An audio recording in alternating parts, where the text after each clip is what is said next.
Hello everyone, welcomes to my Sister Wives Today channel. I hope everyone is having a wonderful day. Before starting the video, please go ahead and hit the subscribe button and give this video a thumbs up.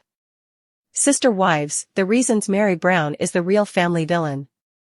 Is Meri Brown, the star of Sister Wives and the first ever legal wife, the real bad guy in the multiple wife family? It appears that her admirers have been compiling a list of reasons why she has always been the bad apple. What, then, makes her the antagonist in spite of everything that Robin Brown and Kody Brown have done wrong? For additional information, continue reading. Viewers of Sister Wives felt sorry for Meri Brown for a number of seasons. They didn't give a damn if Kody Brown moved on and met someone else, since they could see she was beyond their marriage. She persisted nonetheless, believing it to be her religious and moral obligation to be a member of the family to the very end. She eventually realized the reality, and it was not a pretty one. There was no true love there since Kody had gone on. She only had the barest minimum of pals, because there was no intimacy either. With Paydon Brown at the forefront of the group, the Brown kids also exposed her as supposedly violent and harsh. Since Meri Brown was higher up in the MLM hierarchy than Michael T. Brown Padron, her criticism of Meri Brown may have put a stop to her LuLaRoe business. Christine Brown Woolley revealed that she would only keep in contact with one wife after choosing to leave the multiple family. She had become quite close to Janelle Brown, but she had no desire to interact with Meri, the original wife.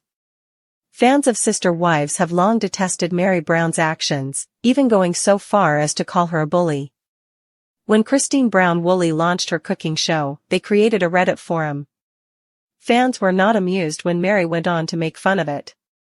They went on to say that she had probably been chatting up other women behind their backs for years.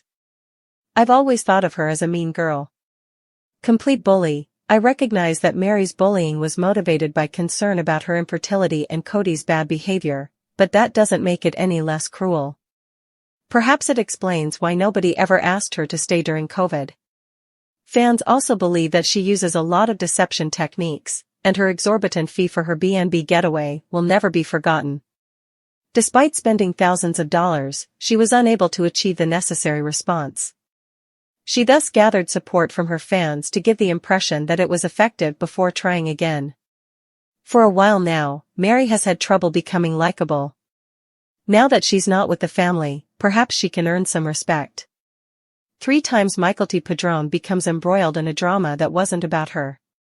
Michael T. Padron began her internet career by acting in dramatizations of Sister Wives. Over the course of a year, the mother of 3 has shared exclusive details about the Sister Wives cast on Patreon and YouTube. Fans are astounded by her justification, despite her insistence that she is relocating from Utah to North Carolina in order to be away from her family's more dramatic moments. Michael T., after all, is the Brown child who has involved herself in her parents' problems the most. 3 instances of Michael T. becoming embroiled in drama that had nothing to do with her are included here. Michael T. does not actively communicate with Kody Brown's first wife, nor does she share any biological ties to Meri Brown. It appears that Michael T. and Meri like it that way. Michael T. Padron continued to discuss Meri Brown and Kody Brown's marital problems. Despite this, their conflict was seen on Sister Wives. Michael T. said to her social media followers in a very tone-deaf manner that Meri Brown had no right to be upset with Kody Brown because she had cheated and given up on their marriage first. Her reasoning process astounded her fans, but what worried them more was how boldly she voiced her view about a problem about which she didn't have all the information. Later on, Meri Brown and Kody Brown acknowledged that their marriage was long since over. Prior to the catfishing controversy, Meri disclosed that she and Kody had not shared a close relationship for years. Even before it was discussed on Sister Wives, Michael T. Padron was intimately involved in her mother's new relationship. There was nothing fundamentally incorrect about that. For the first time in 10 years, she was obviously thrilled to see her mother happy. Nevertheless, Michael T. ought to have refrained from discussing Christine's nuptials. On Patreon, she made an inappropriate comment regarding Gwendolyn Brown's choice to skip David Woolley and Christine Brown's wedding in Utah. When Michael T. revealed to her followers on social media that Gwendolyn was a surprise no-show, the rumor mill went into overdrive. Later, Gwendolyn stated that she had discussed Gwen's inability to attend the wedding with her mother and that Christine Brown was aware of this. Although many Sister Wives fans don't fully get with Gwendolyn's justification, Michael T had no right to address the matter. Michael T has a tendency to believe she knows what other people want more than they do, based on her appearance on Sister Wives. When Sister Wives focused on Christine's migration from Flagstaff, Arizona, to Salt Lake City, Utah, for season 17, it was evident how much she wanted to impose her will on others.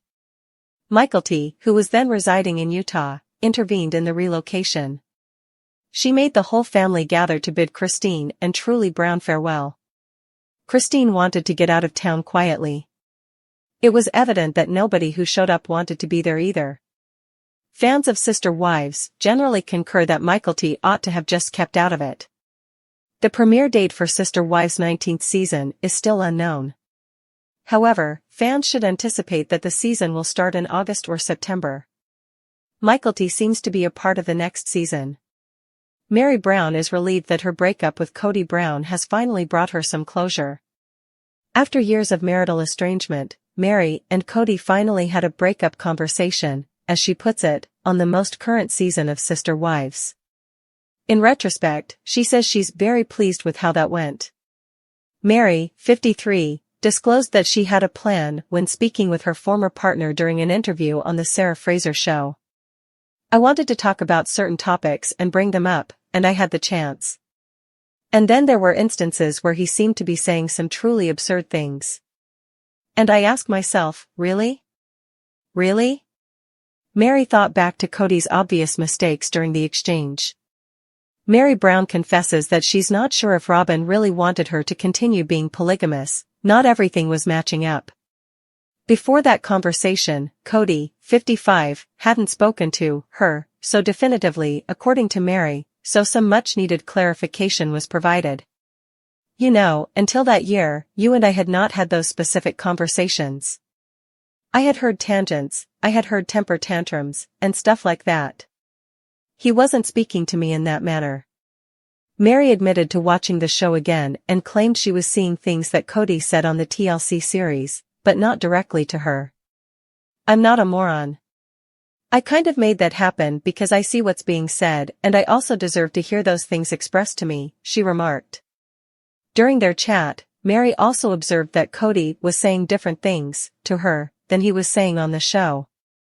On the podcast episode, Meri, who shares 29-year-old Leon with her ex, also opened up about whether she feels like she wasted her time during the 32 years she spent with Kody. "I'm a little bit mixed on it. Sometimes, if I'm in more of a negative headspace, for lack of a better term, like if I'm feeling like that, I'm like, gosh dang it. Why couldn't we just figure this out a long time ago? I could have dated in my 40s rather than dated in my 50s.